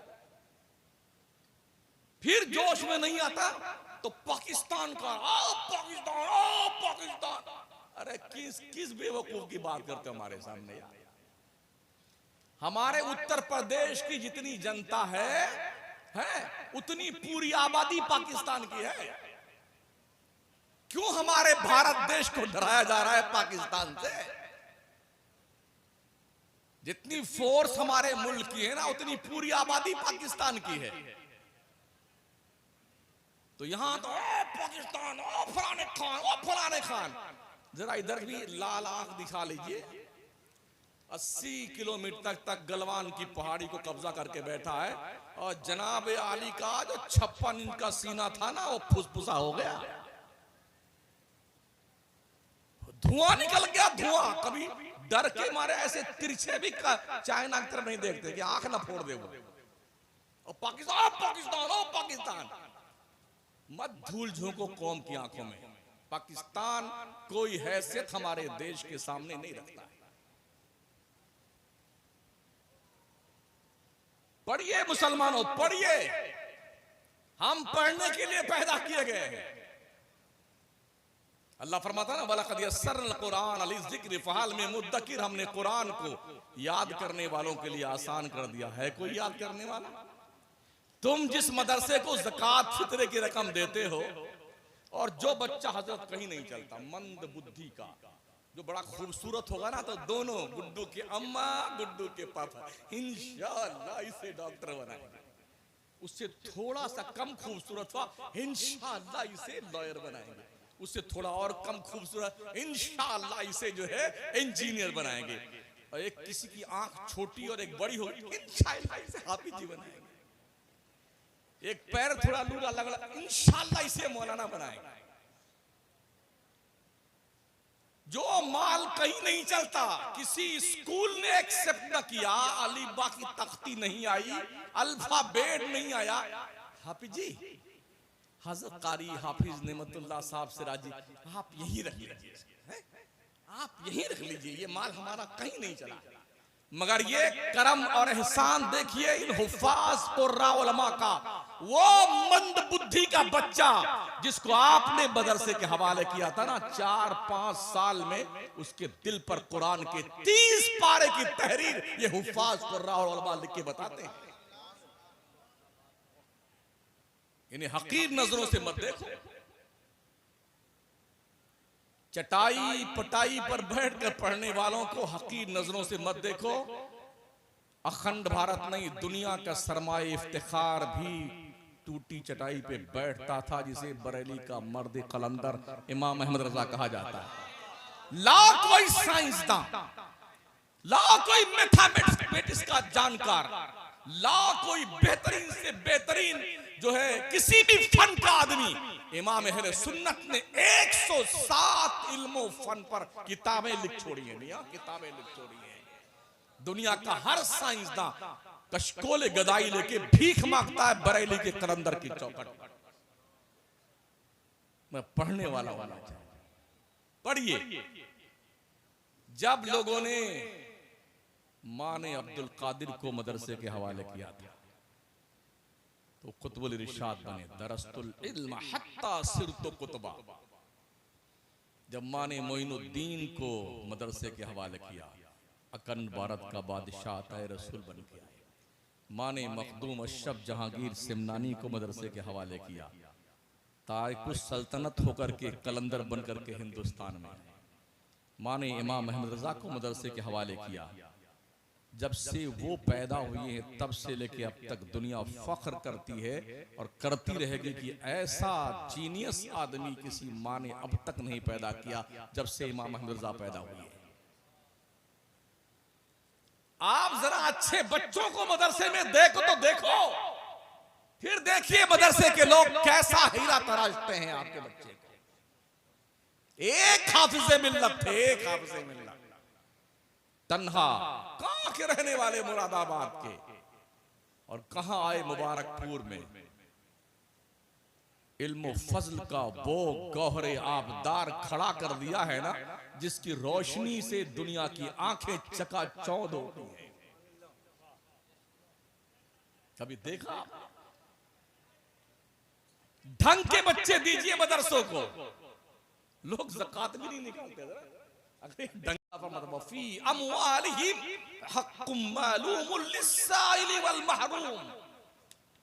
ओ दौलतमंदो, सठियाए हुए सेठो, ओ तोद बढ़ाने वालों सेठो, सुनो सुनो, तुम्हारी कमाई में अल्लाह ने साइलों का भी हक रखा है और महरूमों को भी हक रखा है। शराफत से दे दो, वरना इतना कूटे जाओगे ना तुम्हारी नानी याद आ जाएंगे मरने के बाद।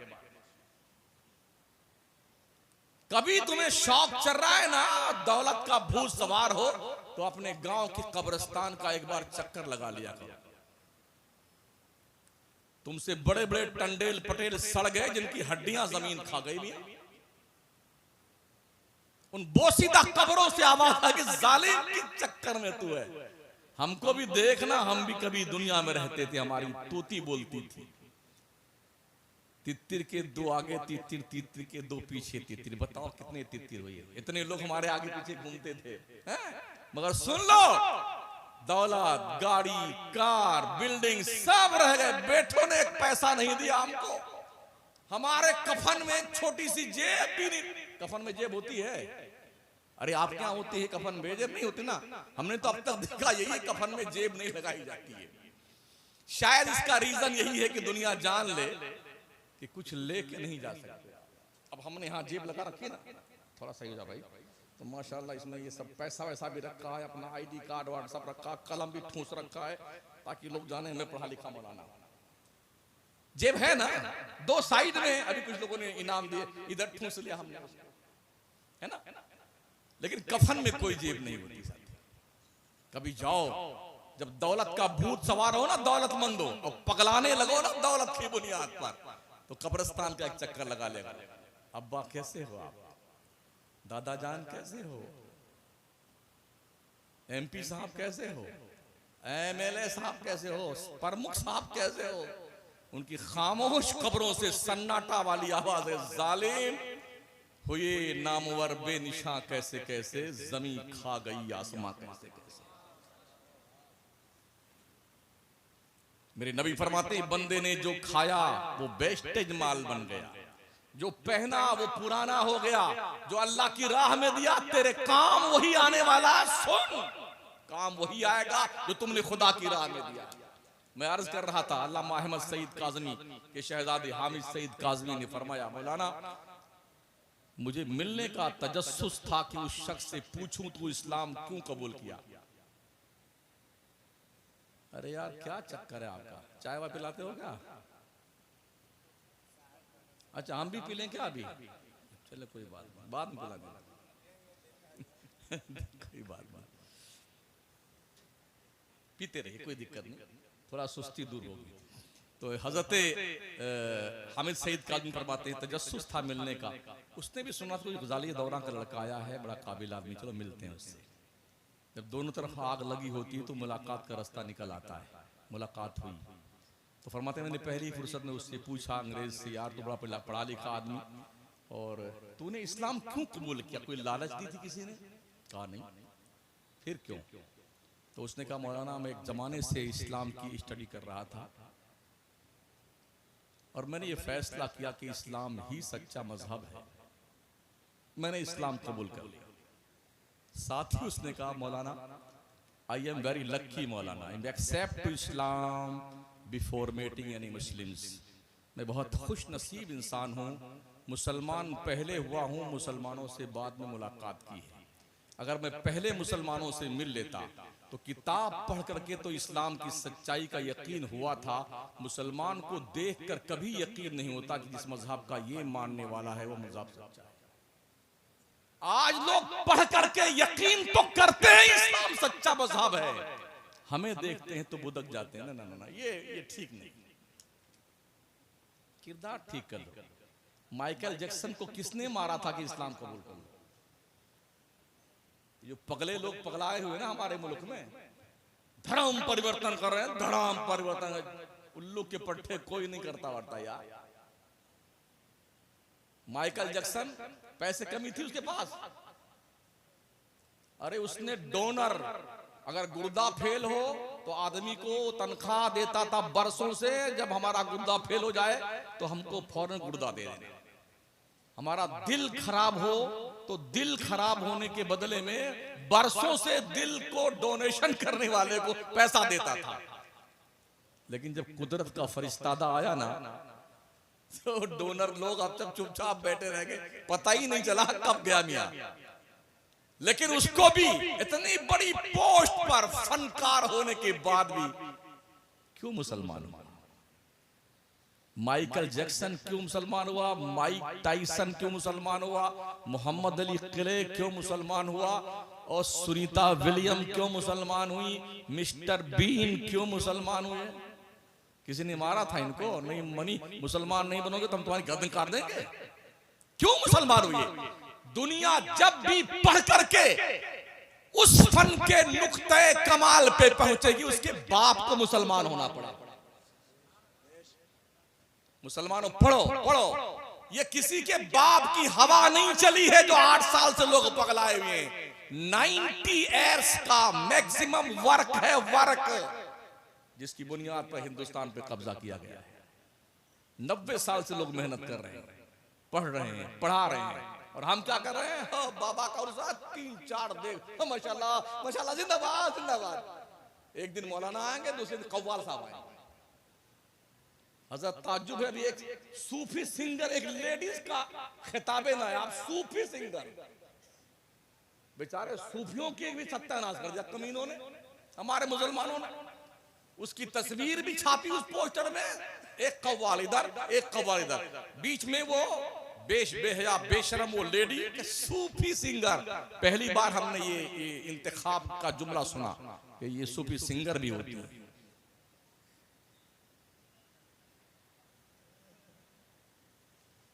सुन लो कान खोल करके, कान खोल के सुन लो। ख्वाजा की देग भर भर करके आने वालों, काश ये पैसा कौम के किसी जीनियस बच्चे को IAS अफसर बनाने पे खर्च कर दो, IPS अफसर बनाने पे खर्च कर दो, ख्वाजा तुमसे बहुत खुश होंगे। 11वीं के न्याज बनाने वालों, किसी गरीब की झोली में डाल दो, जिस यतीम बच्चे के सर पर किसी का सहारा ना हो, ख्वाजा और गौस बहुत खुश होंगे। तुम उसी की तोंद भर के आते हो जिसकी तोंद पहले से भरी हुई है।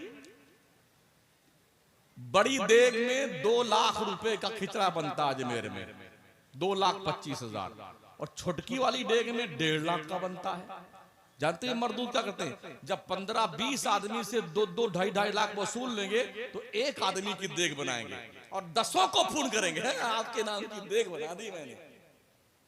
15 में से एक के नाम की देख बनाई, 15 को खुशखबरी दी कि सबके नाम की देख बना दी। 14 आदमी का 2-2 लाख का ठूस के खा गया बेटा। उसे खादिम कहते हैं।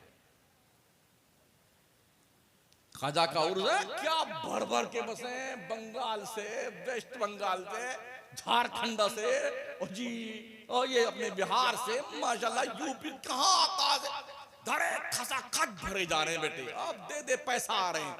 ये पैसे कौम के बच्चों की तालीम पे खर्च करो पगलो, कौम की बच्चों के तालीम पे खर्च करो, मदरसे बढ़िया बनाओ, बढ़िया, जहां सेठ का बच्चा भी आए ना तो आते हुए शर्म ना महसूस करे, यार बड़ा छोटा मोटा मदरसा कैसे पढ़ेंगे यहाँ पर। मदरसों की हालत जानते हो क्या है? 98% कहीं की ईंट, कहीं का रोड़ा, भानुमती ने कुंभा जोड़ा, प्लास्टर हो गया है, कहीं नहीं हुआ है, कहीं बाथरूम ढंग का बना, कहीं नहीं बना हुआ है, कहीं रोटी नहीं मिलती है, कहीं उबला उबला चावल मिल जाता है। एक मौलाना हमारे उस्ताद गिरामी वक़ार हजरत अल्लामा वसी अहमद साहब किबला वसीम सिद्दीकी, गोपालगंज के, लाल गोपालगंज के, सीवान जिला ही शायद लगता है ना, हाँ, रोनाई पढ़ाते थे। तो उन्होंने एक बार ये सुना कि बच्चों ने अपने उस्ताद से शिकायत की, हुजूर वाला ये रोज आलू मिलता है, रोज आलू मिलता है, इसी की सब्जी खाते हैं, इसी की सब्जी खाते हैं। कभी आके देखो ना यार, ओ मुर्गा बकरा, मादर कुफार फादर कुफार, ठूस ठूस के खाने वालों, तीतर बटेर चबा जाने वालों,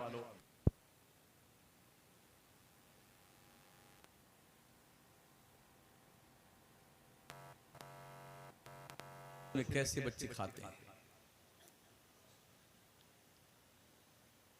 हम लोग भी पढ़ते थे मदरसे में, अपने हाथ से चटनी बनानी पड़ती थी, सब्जी बनानी पड़ती थी। दाल, जब दाल लेके आते थे ना टिफिन में, तो यकीन मानिए और उसमें गुस्ल फरमा लेना तो जिसमें नाज पर कोई रंग नहीं दिखेगा, वो दाल। तो फरमाते हैं शिकायत की, हुजूर बहुत रोज आलू की सब्जी। कहा बेटे जब पढ़ाने लगे तुम्हारी शिकायत दूर हो जाएगी। कहीं पढ़ करके पढ़ाने लगा और फिर वही सब्जी। तो उसने खत लिखा अपने उस्ताद के नाम, दुआ सलाम के बाद, जफाकारी सितमगारी जो पहले थी वो अब भी है, वही आलू की तरकारी जो पहले थी वो अब भी है। फकत वस्सलाम, फकत वस्सलाम। जब तक पढ़े तब भी आलू की तरकारी खाते रहे, और पढ़ने के बाद पढ़ाने लगे तब भी आलू की तैयारी तरकारी है। फिर भी हमारे मौलाना अच्छा आज कोई मोटरसाइकिल है, लंबा हाथ मारा है। ओ बड़े बड़े सेठू साहूकारों, दौलतमंदों, अल्लाह ने इल्म के बदले में वो इज्जत दी है ना कि आप नीचे बैठे हो और हम लोग ऊपर बैठे। ये इल्म दीन मुस्तफा का सदका है। लोग स्टेशन पे लेने आते हैं, सेठ साहूकार आगे पीछे घूमते हैं, हजरत हजरत हजरत। मेरा कमाल नहीं है, ये मदरसों की चटाई पटाई पर बैठकर पढ़ने वाले का कमाल है। तो हकीर नजरों से मदरसों को मत देखो। आपने अपने ज़कात को दिया है मदरसों को। हजरत हाफिज कारी नेमतुल्लाह सिराजी ने उसके बदले में हाफिज कुरान दिए हैं। हाफिज कुरान। और बड़ी खुशी की बात, अभी जब हम आए इस बार, अभी उम्रे से लौटे तो सुनने में आया कि हमारे हिंदुस्तान के तकरीबन 1400 मदरसों के बच्चों ने नेट की परीक्षा में अव्वल पोजीशन हासिल की। अरे यार, जो कुरान याद कर सकता है वो क्या नहीं याद कर सकता है। लौ अंज़लना हाज़ल कुरान अला जबलिन लराइता खाशियम मुतसद्दिअम मिन खशियतिल्लाह। अल्लाह फरमाता है अगर मैं कुरान पहाड़ों पर उतारता, ए मुखातब तू देखता कुरान के जलाले, इलाही की बुनियाद पर जो कलाम है अल्लाह का, पहाड़ रेजा रेजा होके उड़ने लगता। मगर मुसलमान का 7 साल का बच्चा, 8 साल का बच्चा, 10 साल का बच्चा, अभी हमारे बासनी में 7 महीने में एक बच्चे ने कुरान हाफ़िज़ किया है। 7 महीने में, ऐसे कई रिकॉर्ड हैं। और बच्चा तो छोड़ो, हमारे इमाम ने तो 1 महीने में पूरा कुरान हिफ्ज़ किया था ना, आला हज़रत सरकार ने 1 महीने में क्या 29 दिन में कुरान पाक को हिफ्ज़ किया है। रोजाना मगरिब और इशा के बीच में 1.25 पारा याद करते थे, हज़रत सदुर शरिया सुना करते थे, और फिर हुजूर आला हज़रत तरावी में पढ़ाया करते थे। अल्लाह ने याद करने वालों के लिए कुरान को आसान बनाया है, तो है कोई याद करने वाला? ये बच्चे मुसलमानों के, और वो भी अच्छा बताइए, पहाड़ ज्यादा मजबूत होता है या गोश्त का लोथड़ा मजबूत होता है? पहाड़ मजबूत होता है ना। तो जो कुरान पहाड़ों पर उतारा जाता तो पहाड़ जो है रेजा रेजा हो जाता। मुसलमान का 6 साल का 10 साल का बच्चा, दिल गोश्त का एक लोथड़ा ही तो 100-150 ग्राम का होता है, इस दिल में 30 पारे महफूज होते हैं। पहाड़ तो रेजा रेजा हो जाता, दिल रेजा रेजा क्यों नहीं? दिल रेजा रेजा क्यों नहीं हुआ भाई? 30 पारे बर्दाश्त किए ना उसने। और वो भी हाफिज लोग जो होते हैं ना, वो बॉडी बिल्डर जितने बहुत दुबले पतले एकदम होते हैं हाफिज लोग, और 30 पारे याद कर लेते हैं। डॉक्टर बनाने वालों, इंजीनियर बनाने वालों, लॉयर बनाने वालों, जब तुम मरने लगोगे ना, तो तुम्हारा वकील काला काला कोट पहन करके, काला काला कलम लगा करके, काला काला काम कर रहा होगा। तुम्हारा इंजीनियर जब तुम मरने लगोगे, रूह गले में अटक जाएगी। कल्ला इज़ा बलगति तराखी वकीला मन राक वज़न्ना अन्नहुल फिराक वल्तफ़ति साक़ु बिस्साक़ इला रब्बिका यौमइज़िल मसाक़।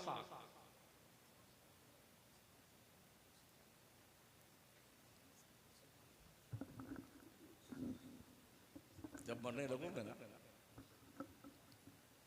तो इंजीनियर कहीं फर्जी दस्तखत कर करके और फर्जी पुल बनाने का काम कर रहा होगा। अभी वो गिरा ना एक पुल, तो अम्मी जान सुबह 4 बजे बेदार होती हैं, पराठा बनाती हैं, टिफिन सजाती हैं, उसमें चॉकलेट भी रखेंगी माशाल्लाह, और पैसे भी रख देंगी सुभान अल्लाह। बढ़िया से टिफिन बनाएंगी, बेटे को नहलाना, धुलाना, टाई पहनाना, काजल सुरमा लगाना, खुशबू खुशबू लगाना, इन विन करना, शूज और उसके अंदर जो मोजा शरीफ सब तशरीफ रखता है, बढ़िया से सजा दिया। तो अब गुड्डू के अरे उठिए ना, गुड्डू के पापा उठिए ना, टाइम हो रहा है। उठे, आंख बसल चले, चड्डी में तशरीफ ले गए, इसको छोड़ के आ गए, फिर लेने जाते हैं। और जो बच्चा मदरसे में पढ़ता ना, उसके लिए फटाफटा पैजामा, कुर्ता फटाफटा, ये सन्नर कुरान हजरत फट जाता है, 4 बरक आगे का 4 पीछे का, उसको पता ही नहीं चलता हमारा सबक शरीफ कहाँ है। माँ को तौफीक नहीं होती कि नया दिला दे जल्दी से, ना उसके लिए टिफिन है, ना गुस्ल फरमाना है, ना ढंग के कपड़े मिलते हैं उसे। और कभी कभी देखा यह है, दोनों नाक से इतनी बड़ी लाइन बहती रहती है, बेचारा ऐसे पहुंचता है। 4-5 दिन में जैसे आरा रोड लगा हुआ है, पूरी आस्तीन कड़ी एकदम टाइट। ओ लोगो, अल्लाह फरमाता कल्ला इज़ा बलगति तराकी, हाँ, जब रूह गले में अटक जाए। देखा है मरने वाले को? कभी देखा कीजिए। इसलिए मौत से किसको रुस्तगारी है, आज वो कल हमारी बारी, देखा कीजिए। 10 से 12 या 14 मिनट और तकरीर करूंगा मैं।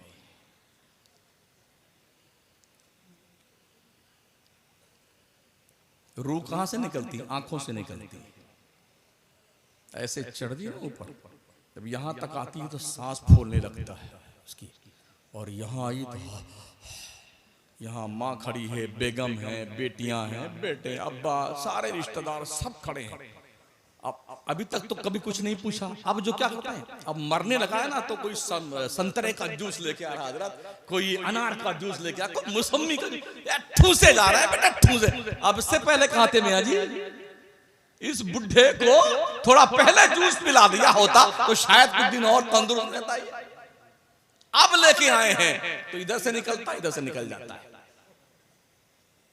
हाँ हाँ, ये तस्वीर कशी देखिए रब की, कल्ला इदा बलगत तराकी, हाँ हाँ, जब रूह गले में अटक जाए फिर क्या कहा जाता है, वकीला बर्रा, अरे रे हाफिज जी को बुलाओ, हाफिज जी को बुलाओ, किसी पढ़ने वाले को बुलाओ।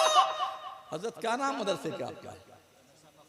हाँ हाँ माशाल्लाह, हजरत के नाम का है मदरसा मखदूमिया। अरे हाफिज जी को बुलाओ, कारी सिराजी साहब को बुलाओ जल्दी, क्या करने के लिए? अरे कुछ झाड़ फूक कर दिया करके, कुछ पढ़ दे। वकीला मन राक वज़न्ना अन्नहुल फिराक, और जो मर रहा होता ना वो यकीन कर लेता अब तो बचना नहीं है। वल्तफतिस साक़ो बिस्साक़, पिंडली पिंडली से मिला जाती है। जब यहां रूह पहुंचती है ना तो नाक फड़फड़ाने लगती है, कभी इधर टेढ़ी, अरे अरे इसकी नाक टेढ़ी हो गई। फिर जब आंख में आके रूह ठहरती है ना, वो ऐसे आंख एक साइड तक मार के देखता है ना, पलक भांजता है तो लोग कह रहे हैं आंखें चढ़ गई जी, इसकी आंखें चढ़ गई। मियां जी आंखें नहीं चढ़ी, जानते हो क्या होता है? मेरे नबी फरमाते हैं कोई भी मरने वाला जब तक आखिरत की मंजिल अपनी देख नहीं लेता तब तक मरता नहीं है। मतलब ये कि जब मरने का वक्त आखिरी आता है ना, तो अगर जन्नती है तो सामने जन्नत दिखाई जाती है, अरे मुझे यहाँ जाना है, बड़ा खुश होता है। इस खुशी में तक जन्नत को देखता है, सबको भूल जाता है। अगर जहन्नमी होता तो जहन्नम को सामने ला, जहन्नम को देख के सबको भूल जाता है। वल्तफतिस साक़ो बिस्साक़, पैर झूल जाते हैं, फिर लोग ऐसे पकड़ के मिलाते हैं, फिर यहाँ रस्सी बांधते हैं, डोरा वोरा, और फिर जब रूह निकलती है आंख खुली रहती है। अरे मौलाना अपनी क्या बात करते हो, कब्र की बात, वहां जो होगा देख लेंगे। अबे तू है ही नहीं देखता, वहां क्या देखेगा? अगर तुम मरने के बाद देखता भी रहता है ना, आस पास बैठा आदमी बंद बिस्मिल्लाह, रूह निकली आंखों से और आंख खुली रह गई। काश हम लोग मरे तो हमें अपना आखिरी मकाम जन्नत दिखाई पड़े नबी की नालैन के सदक़े में। तो मकाम इन बुजुर्गों का जो मदरसों में पढ़ते हैं वो ये है, काश हमारे बादशाहों ने ताजमहल बनाने के बजाय कोई यूनिवर्सिटी बनाई होती। हमने फतेहपुर सिकरी में जब जाकर के सलीम चिश्ती के आस्थाने पे हाजिरी दी, वे ढूंढता रहा कहीं मदरसा का कोई नामो निशान है। दीवाने आम, दीवाने खास, बेगमों के कमरे, ये सब तो देखे हमने। वहीं पर ये भी देखा एक बहुत बड़ी सुराही है जिसमें महोदय जी जो है वो सुराही में गंगा का पानी रखते थे और मरदूद का कहता था ये जमजम के बराबर है माज़अल्लाह। अकबर बादशाह, इन्होंने किले बनाए हैं, कुतुब मीनार बनाए हैं, ताजमहल बनाए हैं। काश कोई यूनिवर्सिटी बनाई होती तो आज मुस्लिम कौम के पास ये यतीमी का दाग ना लगा होता। और सीवान के लोगों, पैसे इकट्ठा करके अपने स्कूल बनाओ, अपने मदरसों को फरोग दो, अपनी कॉलेज बनाओ, अपनी यूनिवर्सिटी बनाओ। पर डे अगर हम 10 रुपए निकालें ना, मंथली आप जोड़ लीजिए 35 करोड़ की हमारी जनसंख्या है। अगर हम पर डे 10 रुपए निकालते हैं तो कितने पैसे बन जाएंगे? हर साल हम एक नहीं, हर स्टेट में एक यूनिवर्सिटी मुसलमानों की बना सकते हैं, जहां आपकी बच्चियां सेफ रह करके दीन और दुनिया की दोनों की तालीम हासिल करें, पर्दे में रह करके, मुहज्जब बन करके, कनीज़े फातिमा बन करके, गुलाम मुस्तफा बन करके आपका बच्चा तालीम हासिल करे। ऐसा ना हो कि जब कदम बहके तो किसी बच्ची की लाश किसी नाली में सड़ती हुई दिखाई पड़े, किसी दरिया में तैरा दी जाए।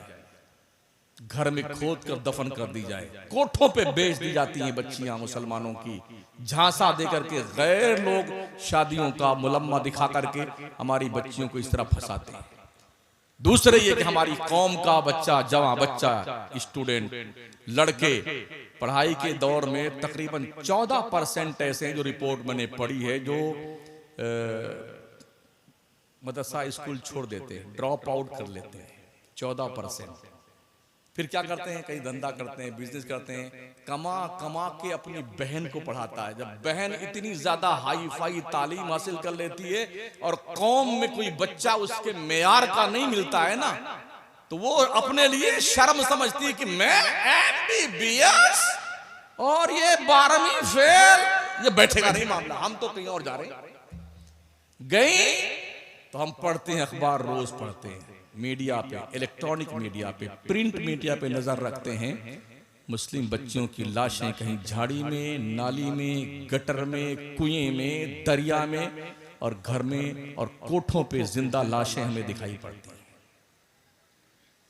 आपकी बच्चियों के एहसास हमारी बच्चियों को होना चाहिए कि वो मुस्लिम है। मुस्लिम तुम किसी भाई का गुरूर हो, किसी बाप और माँ की इज्जत आबरू हो, किसी कौम के मुस्तकबिल की रोशन अमानत हो, तुम्हारे कदम बहकेंगे तो पूरी मिल्लत की नाक कटती है।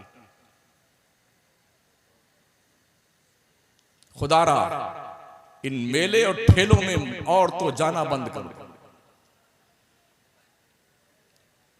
मैं फिर कहता हूं, गुज़िश्ता साल भी जब मैं गुज़िश्ता जलसे में आया था तो भी मैंने यही हालात देखे थे।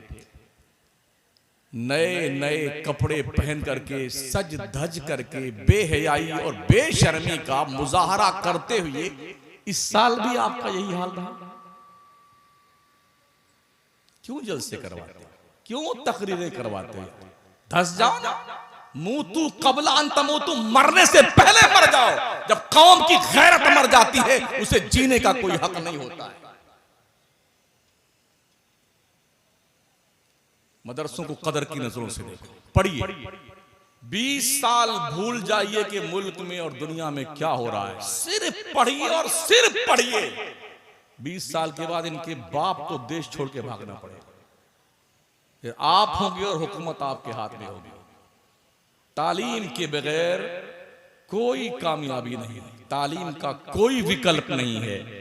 इसीलिए अल्लाह करीम ने 571 साल के बाद, ईसा पैगंबर के आसमान पे उठाए जाने के 571 साल के बाद, जब गारे हिरा में पहली बार अल्लाह अपने महबूब के तवस्सुत से बंदों से मुखातब हुआ, इक़रा इक़रा बिस्मि रब्बिकल लज़ी खलक़। ये पहला मैसेज क्वालिफिकेशन का था, तालीम का था, पढ़ाई लिखाई का था।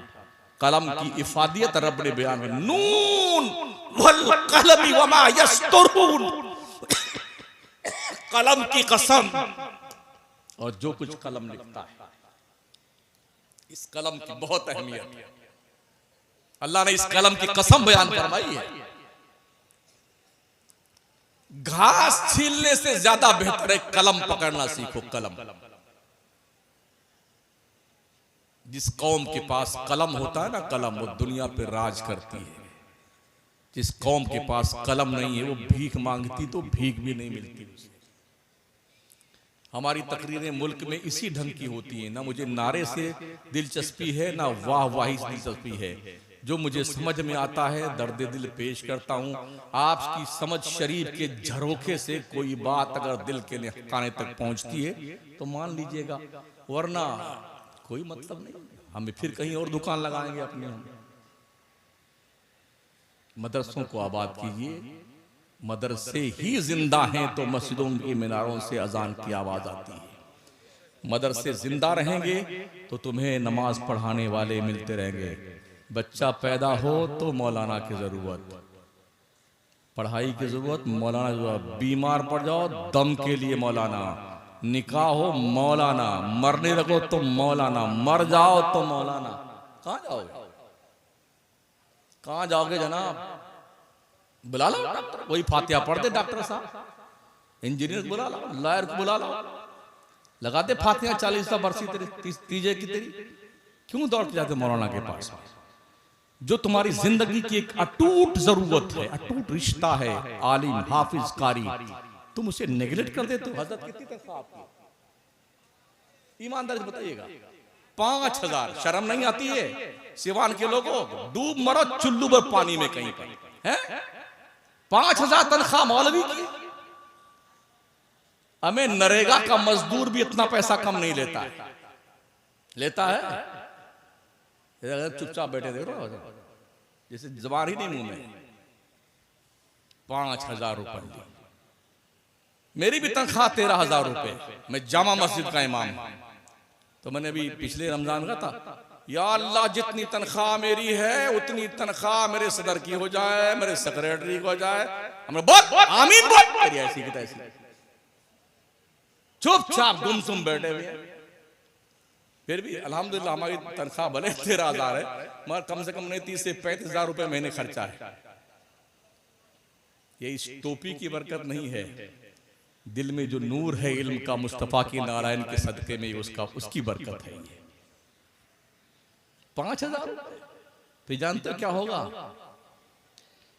नियत की मैंने 2 रकात जुमातुल मुबारका की जोहर साकित करने के वास्ते, फिर मुंह मेरा काबा शरीफ की तरफ, अल्लाह अकबर। सब ने बांध लिए, सना पढ़ लिया, औज़ बिल्लाह बिस्मिल्लाह। या अल्लाह पेट्रोल 107 रुपए लीटर है। या अल्लाह सब्जी भी, टमाटर 40 से 60 हो गया। या अल्लाह लहसुन भी महंगा, प्याज भी कम वक्त महंगी, दाल 200 रुपए किलो। अल्लाह कभी 2 रकात वाली 3 पहुंचा देगा, कभी 4 को 2 में सुलटा देगा। इसलिए खुदा के लिए रहम करो अपने हालत जार पर। इतनी तनख्वाह दो, बेफिक्र होकर के मौलाना नमाज पढ़ाए। हाँ, बेफिक्र होकर नमाज पढ़े मौलाना। जिंदगी की सबसे इंपॉर्टेंट इबादत है, सबसे कीमती इबादत है, जो इमाम के कदमों में झुक करके तुम अदा करते। समझ रहे हो? वही जब पूरी 4 रकात में, 3 रकात में सब्जी, तरकारी, लहसुन, मिर्चा, हल्दी, धनिया याद करेगा, तो फिर उस नमाज का क्या हाल होगा?